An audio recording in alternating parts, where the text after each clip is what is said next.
First match, US champion Konnan versus Eddie Guerrero. This is the first moment as well when they come out where I realised all WCW's music sounded the same. Everyone's entrance is exactly the same sort of music. It's a really odd thing that you sort of go, you can see why WCW, even though it was so much better in the ring, their presentation just lacked compared to WWE. It always had that sense of being a bit rushed and not really well thought out. It's a bit generic and a bit bland.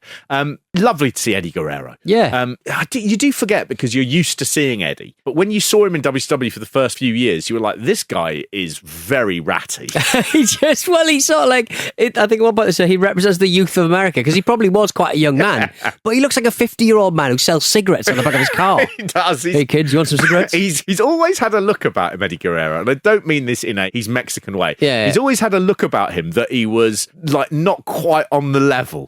that he was a bit sort of sneaky. Of course, he would turn that massively to his advantage as his career progressed, and he would become the lie, cheat, steal Eddie Guerrero, which really played into that. But at this time, when they're selling him as a good guy, you're like, this guy doesn't look like a good guy. He doesn't look like a good. It's the moustache. Get rid of the moustache, Eddie. Yeah, he looks like someone who there's a picture of, and they go, he stabbed this woman's dog.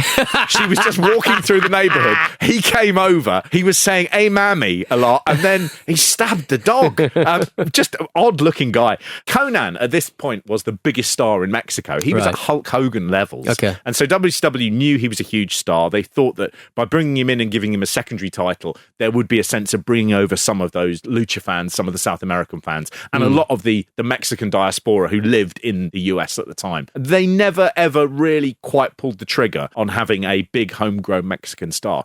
But what you can see in this match is the problems that the Mexican wrestlers had in US wrestling for most of the 90s. I call it the Tito Santana syndrome, which is most wrestling companies were trying to be progressive. And they would say, these are guys from a large minority. So what we can't do is we can't have them being bad guys. So all the Mexican wrestlers are basically humble and honest and very earnest. And so you get Konnan and Eddie, and neither of them are the bad guys. Right. They are just that sense of going, we're trying very hard. We want to get over with you by showing how hardworking and honest we are. Yeah. And it's a very limiting thing to do. Again, Eddie Guerrero will be the person who changes that entirely and reveling in it and then becoming one of the biggest stars of all time. This match was interesting. You think about what we were watching at the Royal Rumble, that level of match that was going on. Your Ahmed Johnson versus Jeff Jarrett. Yeah. And then looking at how technically fucking amazing some of this was. Yeah, exactly. This is pretty much, this is what, a month and a half later.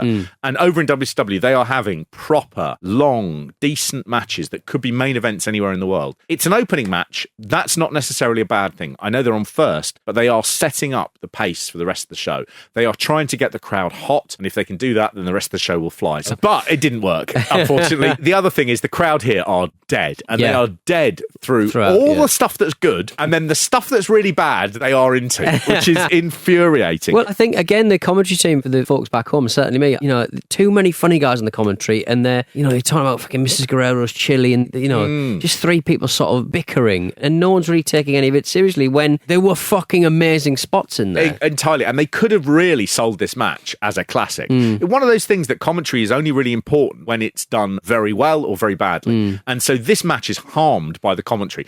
You got Dusty Rhodes. I mean, Dusty Rhodes, I love Dusty Rhodes. He is not a good colour commentator. And he says lines like, at one point he just sort of says, this match has really started off the Uncensored pay-per-view. It's like, yeah, we know. It's the first match, you silly boy. Silly boy. This has a strange ending, this match. And I love testicle stuff. Yeah. The thing is, the commentators don't know what's happened. Yeah. So Eddie Guerrero does a leapfrog. Konnan accidentally runs into his nuts. Yeah. Eddie goes, Christ! Falls on the floor. Konnan pins him. And the commentators, having not been briefed on it in any way, or they probably, someone said to them, do you want to be briefed on the matches? We've got 15 minutes. And they'll go, oh, fuck off. Don't need to. So what happens is they go, oh, Konnan gave him a low blow. He gave him a low blow. Yeah. Oh, so Konnan's really cheated here. Okay, they show the replay, and Eddie Guerrero's tried to do a Thez press. He just knocks his nuts into Konnan's head, and he's pinned. So it's just like, oh, well, that was good. 25 minutes, and then Eddie just goes, oh, I messed it up. I really hurt myself. I hurt my nuts very badly. And he gets pinned. Haynes does have a good line, but it's not a helpful one, which is, he says at the end, Guerrero, maybe he'll have a better day. Who cares? Konnan takes advantage of the situation, which you have to do for the 1, 2, and 3. Guerrero Maybe you'll have a better day, maybe not. Who cares? All right. I mean, we are off and running at Uncensored. It's funny, but it just sounds like he's going, fuck these guys. Yeah. You know, what the shit? Well, I'm surprised that, like, in a show with Ric Flair, that the figure four was so hugely done in the first match. You're like, wow. And Ric Flair's not used in this show properly at all. No, not at all. For his... Did you know? Because it's something that probably didn't come out. Dusty Rosie McIntyre, Forsyth, Georgia. $99 over factory cost. When I just came from the big arena overseas over there in Tokyo, Japan, I got in the cab outside. I got in a General Motors car. I said to the Japanese cab driver, I said, hey, Japanese cab driver. He said, what is it, Dream? I said, where you get this General Motors car? He say, Forsyth, Georgia. I say, all right. That's bad, Jack. I think that was a really, really bold decision. I think it's the right decision, and I think it's the decision that people who are buying this company will want. Yeah. Because they want the man who's led it for the last 3 years, with all of the figures and all the money it's brought in.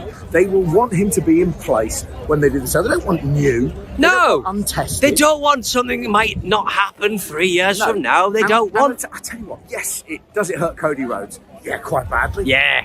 Does it make Roman Reigns even better? Yes, it does. And that's a gamble, I think. If I was Vince McMahon, if you were Vince McMahon, I think you'd have bigger things to think about, to be honest. I would, but if I was Vince McMahon, that's exactly the thing I'd have done. Shortly before I'd gone into the room with my son and gone, why did you ruin my show?